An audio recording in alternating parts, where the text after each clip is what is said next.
I'm happy to report that I've sold my Nissan Skyline.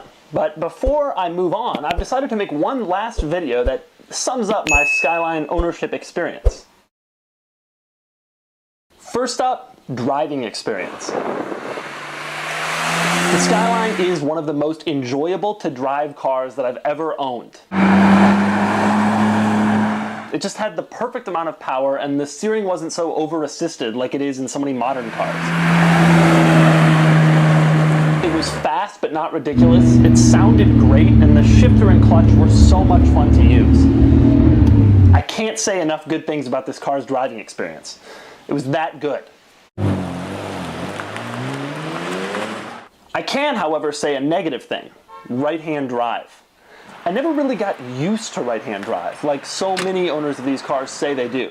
Part of the reason could be because I didn't drive the car every day, or really all that much at all. But it was always a little annoying to have to remember where to position the car in the lane, and to lean over when I'm making a left turn, and to explain to people, no, the car's not British, no, I'm not from Britain.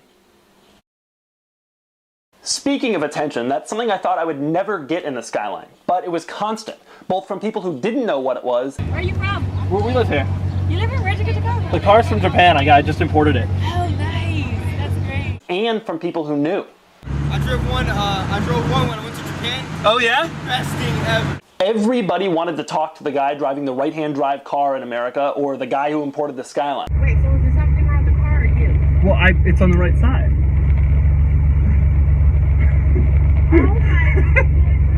And in the end, I think this car got more attention than my Ferrari did. No, if they're 25 years old, they're legal. They're legal now. Really? Yeah. Do they only come on the right? Yeah, only on the right. It also got attention from the police when I was pulled over twice in one night for a minor license plate violation. Driving on that side of the. What's that? Why are you driving on that side of the car? I imported this car from Japan. And Good for racing these cars, aren't they? But that's Skyline life, yo. Speaking of Skyline life, owning the Skyline gave me an opportunity to do some really cool stuff. For example, it was in the Simeone Museum, parked next to a Ferrari 250 GTO and a pontoon fender Testarossa.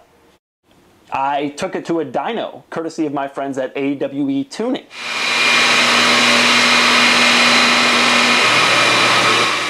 And we discovered that it had a lot more power than advertised. 281 horsepower at the wheels.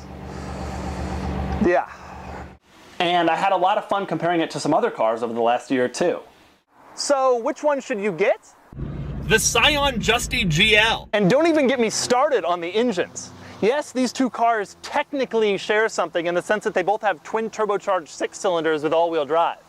But that's like saying that an elephant technically shares something with an easel because they both have 4 legs. Comparing these cars is like comparing your grandfathers. They're both getting up there in years, and they're both a little old-fashioned, and they both smell a little differently than you're used to. But you love them both equally. If there was one bad part of Skyline life, it was simple. Other Skyline owners. This was an interesting group of people who constantly voiced their disdain for my call-ins and videos. They told me I was writing about it too much, that I was bragging about owning a Skyline. I told them I'm only writing about it because my readers suggested that I write about it, and that's my job. And I'm not bragging about owning a 25-year-old Nissan when my previous car was a Ferrari. But they wouldn't hear of it. They were relentless. And I came to realize over the time that I've owned my Skyline, the Skyline is a lot like the E46 M3. It's an excellent car to own, as long as you don't go to any owners' meetups. Speaking of owning the Skyline, I think it's important to discuss ownership costs. Now, I bought my Skyline a year ago for $20,995, and I sold it a week ago for $21,000.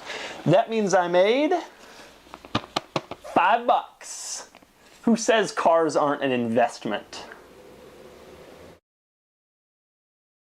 I'm not generally a fan of most Japanese cars, and I went into the Skyline ownership experience without much knowledge about it or much interest in owning one. But I can safely say, after the year is completed, that the Skyline has been the best of the 4 cars I've owned to write about so far, the others being the CTS V-Wagon, the Ferrari, and the Hummer. It was fun to drive, it was understated, it was exciting, and it cost me virtually nothing to own. But it's off to a new owner in Kansas now, and I'm out of the Skyline world for a while. At least until the R34 becomes legal. You are about 5 feet over the line. Really?